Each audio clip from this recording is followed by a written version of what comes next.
Jessica Crow, and I'm the host of Change Leader Insights, which is the podcast you're listening to or watching right now. And it is a podcast that is all about leadership and change. And I am so excited because today I have Kristoffer Carter with me. And Kristoffer, I'm going to let you do your bio in a second, but we became connected on LinkedIn somehow. I'm pretty sure it's because we have so many similarities. His focus on leadership, we're both yogis, a lot of really cool parallels, but also he's the author of, about this book, I need you all to go out and get it as well, Permission to Glow, a spiritual guide to epic leadership, which spoke to my heart because of all of the things that I am connected to and teach on myself. Kristoffer, do you mind, I'm looking at you now, do you mind sharing a little bit about yourself, who you are, and then how you got to where you are today as an author, a coach, all the different things? Tell us your whole origin story. Oh, awesome. Well, first of all, thanks for having me, Jessica. It's awesome to be here with you. And yes, we do have a lot. We do geek out over many of the same things, which is always exciting. On paper, I'm an executive coach and founder of an organization called Epic Leadership, which trains and coaches the next generation of conscious leaders. On kind of off paper and under the hood, I, as you mentioned, am a yogi and I practice a lot of meditation. I've been a meditation teacher for about 12 years, and our website kind of got off the ground by helping thousands of people and leaders create a meditation habit. And we talked last week and I told you that I don't know that I chose this line of work. I think it kind of chose me because there was no major in college offered to put you on the path of becoming a conscious leadership coach. But I think my journey, and what you probably find with a lot of leaders on your show, is that I just had to surrender into my purpose over the period of many, many years. I had kind of that coaching mindset that, when I would sit down on an airplane, maybe 12 years ago, when I was a sales director in digital media, I was flying all over the country selling advertising, and people would sit down next to me on the plane and tell me one of two things. They would tell me their deepest, dark fears, or they would tell me their big honking dreams, sometimes both in the same conversation. And I was always wondering, what do I do with this information, And I think that there was an openness and a curiosity that I brought to those conversations, like a genuine fascination with what makes people tick and how to help them get where they want to go. And then through, many years of training and lots of coaching conversations, I did in fact realize, like, oh, this is what I'm here to do professionally, which is help people do something with that information. So I ended up going to training with accomplishment coaching, as well as just going into business for myself 8 years ago after I left corporate. But all of those kind of hurdles you face going into business for yourself. I'm the head of a family of 5. My wife works with me in the coaching business, but we have 3 kids. And, there's no real manual on how to go into entrepreneurship. So I had to apply all those things I was learning and coaching on in my own life. And that's what became the foundation of Permission to Glow, the 4 permissions. Oh, that's cool. That's really cool, especially since I found from coaches that I speak with, it's easier to provide that coaching experience for others, but then to apply some of those, that process to yourself can be more challenging. But as I've kind of gone through the book and just talking to you, I've realized that you live and breathe. This is you. This is everything that you've, kind of worked on and worked towards, and it's manifested in this book. So I'm really happy to be having you on the show today to talk more about that.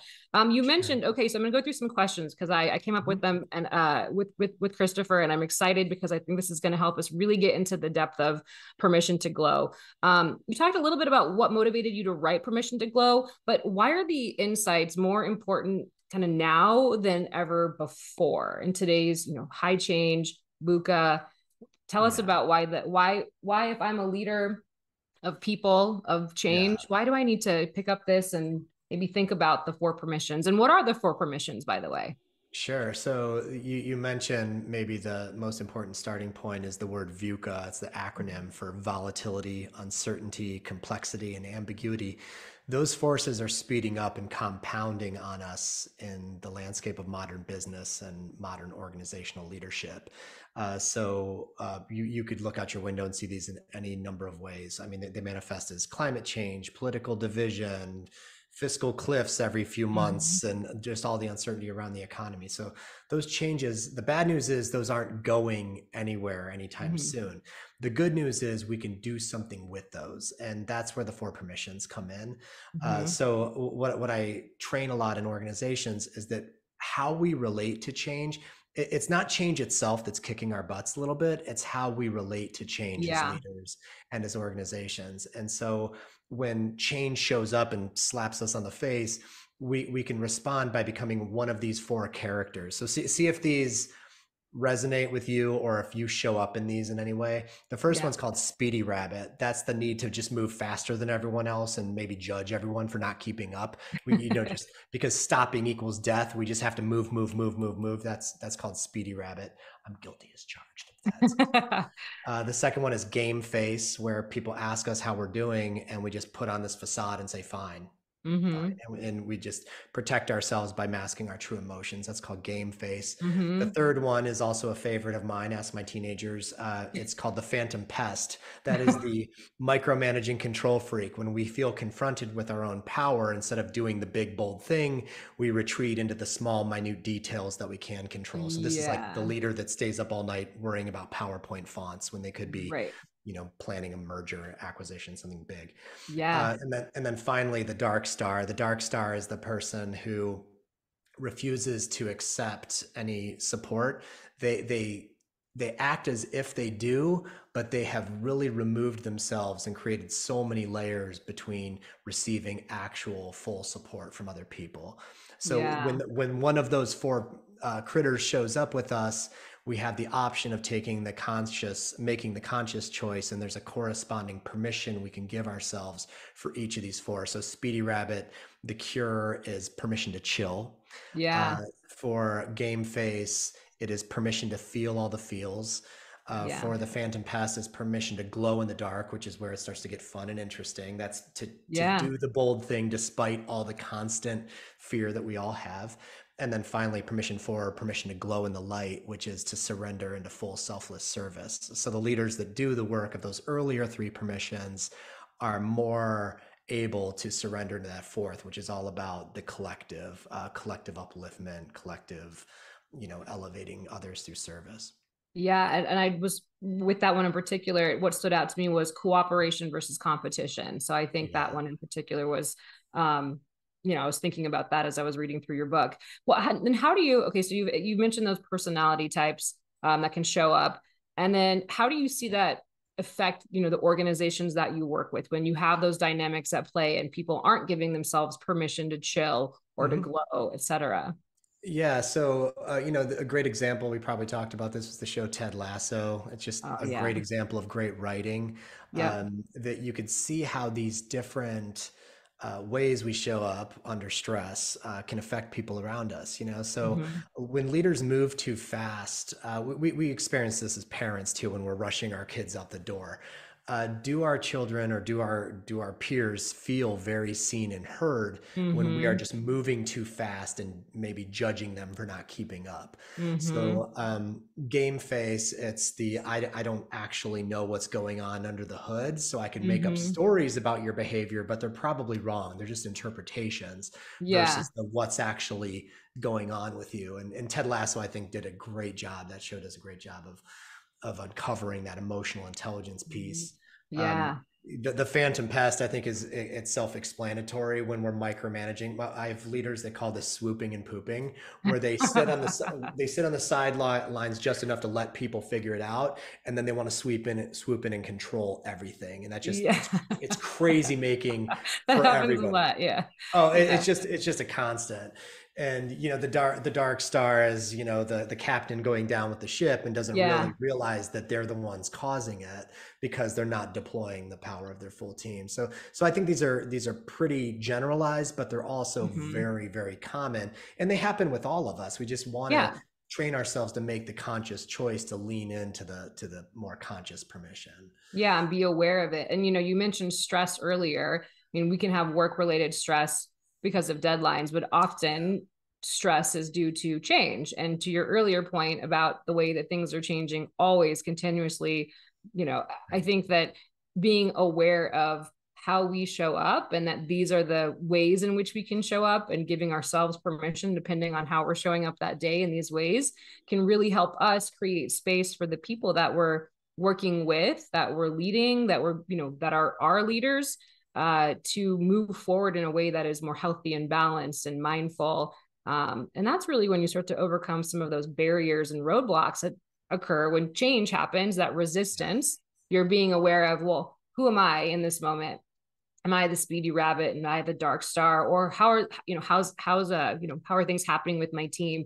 What kind of conversations, if I'm a leader of a team and I'm noticing these personalities, or I'm noticing it in myself, what kind of questions can I ask myself or ask my team to help really understand, like, where are you at right now? And how can I help you? Like, how can you, with those permissions, obviously, what are some ideas there?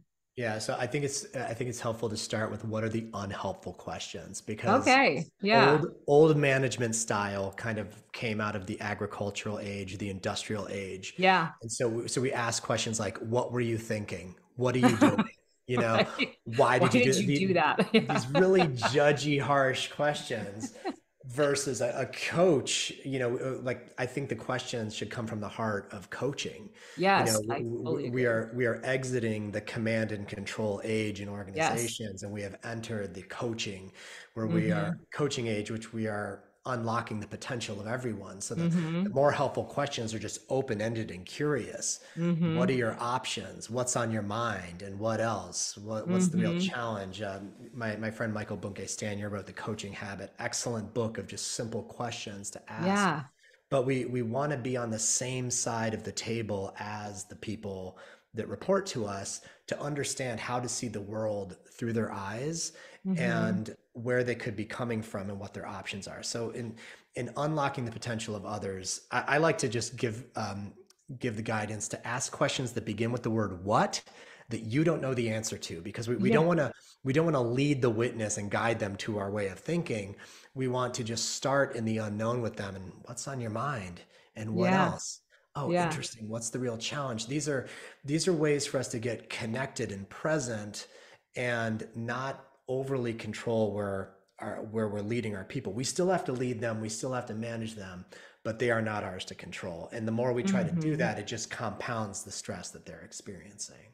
Right. And then that they're in that fight, flight, or freeze. And that's not a place where It's not executive healthy. functioning is high. It's Yeah. survival mode. And it Yeah. really impacts their ability to change, to see that other perspective, to want to do something differently, Yeah. and be aware of, their thoughts, patterns, behaviors, so they can actually Do change them. something with it. Yeah. With change, why is it so hard for most of us to change, like even a little bit? Why is this process so Yeah. scary? I think it's like, I think change is, I think of it like, be careful what you wish for, because Yeah. I've never met a coaching client who didn't really in their heart want to change. But then when change shows up, it can be just so brutal. And then we just Yeah. start resisting it, like, no, too much, too soon. Yeah. So I think it's, our cultural conditioning. I think we have to put on a very brave face, especially as leaders, and say, I got this, Hmm. I got this. And the ones who are willing to be vulnerable and admit that they don't got this, and if we're lucky, Hmm. maybe we got this, then they have a much greater chance of success in this high change environment. So I think we just learn through conditioning and social posturing to protect ourselves, and say that, change doesn't mess with me, or, it doesn't phase me. But the fact is, it affects all of us. If we're really honest about the state of change in our world, in our country, in our environment, it can be overwhelming and stressful and depressing and terrifying. Yeah. However, if we're also a little bit optimistic, we might, we might see that all those emotions are leading us someplace better in the long run, Yeah. that they're leading us to a place of, we have to collaborate, we have to innovate, we have to address these things. And I think on a micro level, that's what happens inside a team every single day, that when we stop trying to take it on all ourselves and act perfect, other people can become part of our story, and we could unleash, like a bigger potential with all of us. Yeah, that makes a lot of sense. As you were saying that too, it got me thinking how, as a leader, it is scary to be in that place of people are looking to you to have all of the answers. And so having Yeah. that vulnerability, I don't have all the answers. Maybe we have all the answers.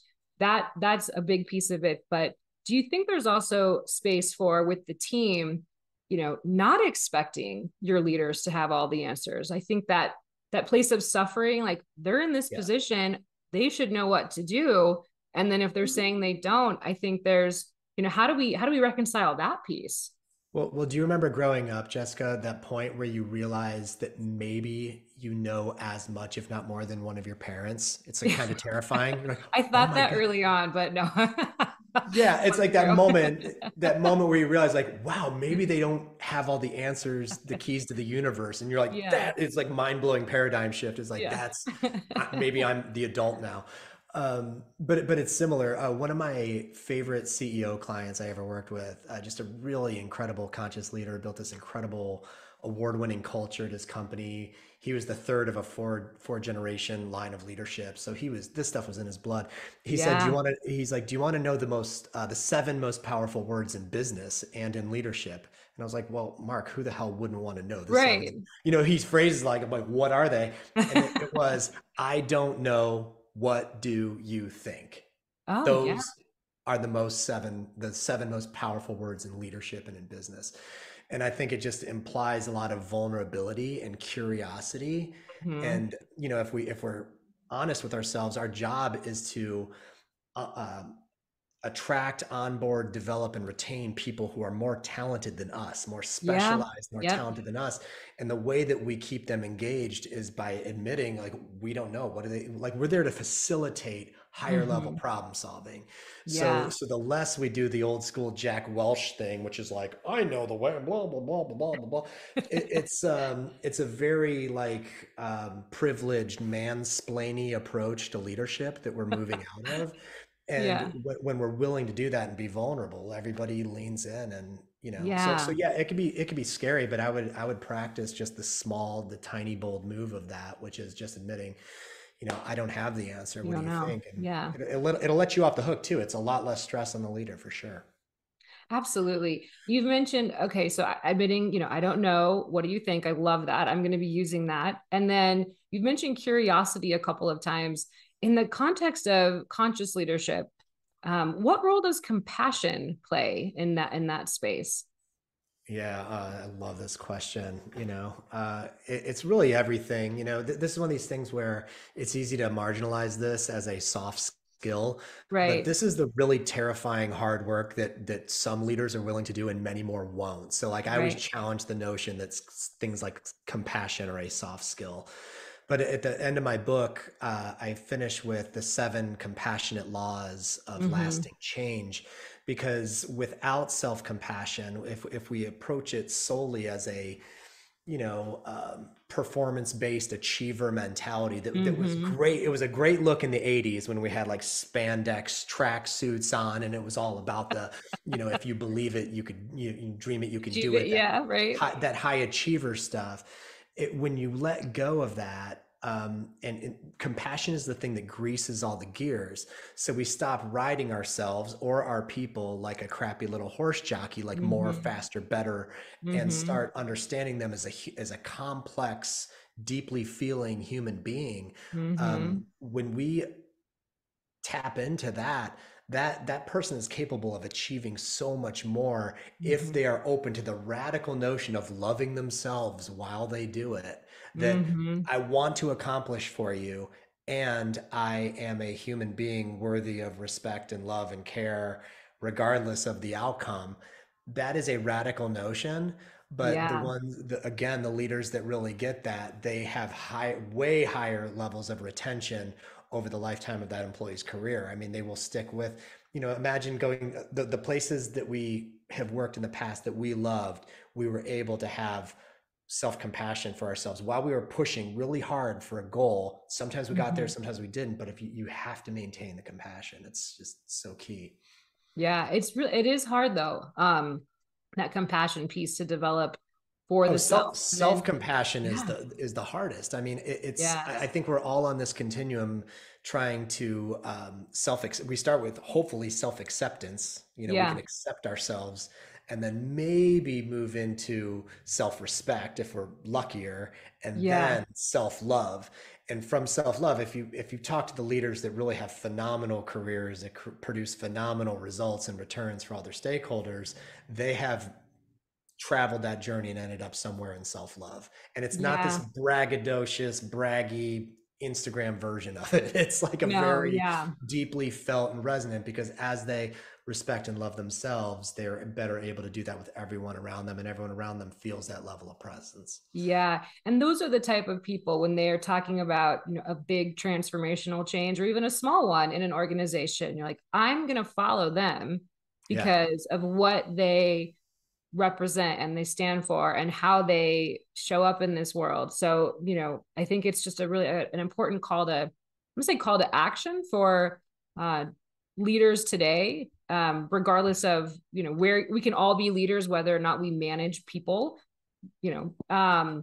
So I think it's just a really important call out that if we haven't done that work or are committed to that self-acceptance, going on that journey, we're going to potentially miss out on this opportunity to lead and inspire, versus, manage, command, and control. That could end up being our default because we haven't figured out how to move beyond that structure, which to your earlier point is starting to lose some steam, especially with our younger workers. That's not resonating with our future leaders.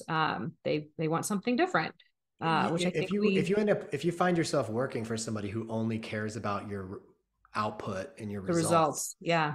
you might as well be stamping out widgets in a factory. And there's nothing wrong with that job either, but just know what you're signing up for. But Yeah. if you're trying to lead a mission driven business forward in the knowledge age or the information age, having compassion from your leaders, having compassion for your teammates, for yourself, it's such a prerequisite because of that volatile rate of change, that compassion is directly tied to resilience. We're going to need Mm-hmm. resilience if this change keeps hammering us.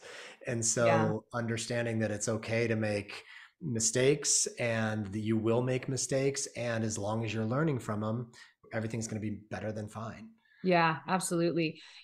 With our conversation around conscious leadership and thinking about the journey of the leader, there's also a bit of and compassion. There's a bit of personal responsibility that we as the led also have. And I was thinking about this in the context of mindfulness and meditation practices, which I know you're well versed in, and how mindfulness, it sort of helps us move to that place of non-judgment and seeing things with more clarity, but also gives us a chance to take responsibility for our emotions versus blaming others. Yeah. And so as you were describing that leadership piece, there's a piece here too with the people that are being asked or invited to do something differently. Do you have any perspectives on that and how it might tie to some of the work that you've already taught on or is included in the book? For sure. So inside the book, there's a great visual depiction of the four permissions framework with the Mm-hmm. four who I call the frenemies, the speedy rabbit, game face, and those are our Mm-hmm. survival mechanisms. But the difference between those two, the most important piece is the what I call the source fader on the turntable, or Oh yeah. the conscious choice. So your awareness will allow you to choose differently in the moment, and that's what meditation trains. Mm-hmm. That's what mindfulness trains. So meditation to me is the best practice for this, but there's a lot of them. You could do alternate nostril breathing in yoga. You Mm-hmm. can do pranayama breathing, or all these Wim Hof breathing practices, are really Mm-hmm. basically anything to get your own attention, that Mm-hmm. trains your attention. And what we're doing in meditation is bringing our awareness back. It runs away every 2 seconds, and we just bring it back. And in doing Mm-hmm. so, we're strengthening our meta attention. And Mm-hmm. as our meta attention strengthens, it gives us, to me, what I think is the most important muscle you can build as a leader. It's discernment. In Mm, the serenity prayer, that's the wisdom to know the difference, the things that you right. can change and cannot change. But if you rigidly cling to the things that you cannot change, it's like falling on water skis and holding onto the rope. It is the most brutal ride. That's a great example. Truly, I mean, it is like, if you cling to the old ways of doing things, even that worked last quarter, you will have a bumpy ride. But that Yeah. discernment that we train in meditation allows us to just be a little bit more fluid, a little bit more gentle before we jump in to just try to solve the problem, to even Mm-hmm. address, is this even a problem? All of Mm-hmm. that starts with discernment. And probably the best quote that summarizes this is Viktor Frankl, who wrote Man's Search for Meaning. There's a Mm-hmm. really famous quote: between stimulus and response, there is a space. In that Yeah. space is our ability to choose our response. In our response is our growth and our freedom. And what we're trying to just do in meditation, I believe, is to just widen Create those gaps space. a little bit better, because they just keep getting all compressed and we start speeding up, and then it's just, we're in overwhelm or stress, and we just need to widen those gaps, and that's what meditation does for us. Yeah. And how amazing would it be? And I interviewed a couple of other people who are teaching on mindfulness and meditation. If, organizations adopted this as a way of working and they incorporated this thinking Yeah. and these practices, it could change so much. Because everything you're saying is it's right on. I'm right there with you. So everybody who's listening and watching, go start meditating. I mean, Yeah. that's sort of there's Well, more to it than that, it but is. I mean, it's so worth so considering.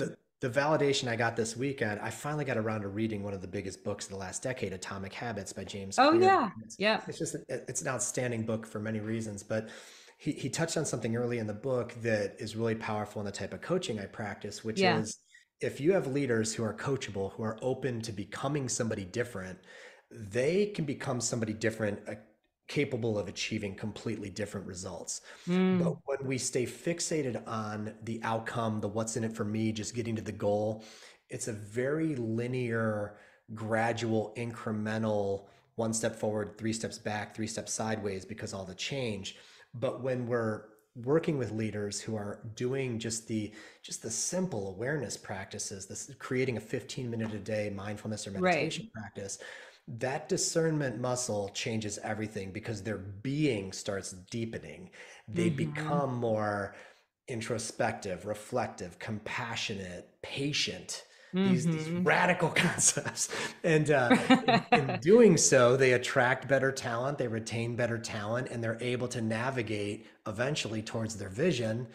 because they're able to course correct. And so I think it's just becoming more and more essential as the world continues to get a little crazier. Yeah. That makes a lot of sense. I have another question for you, sort of going in a slightly different direction. Yeah. It's still within the same vein, but you write about, or you talk about permission to suck. So how does that fit within the framework, and how can organizations embrace that mindset? Yeah, yeah.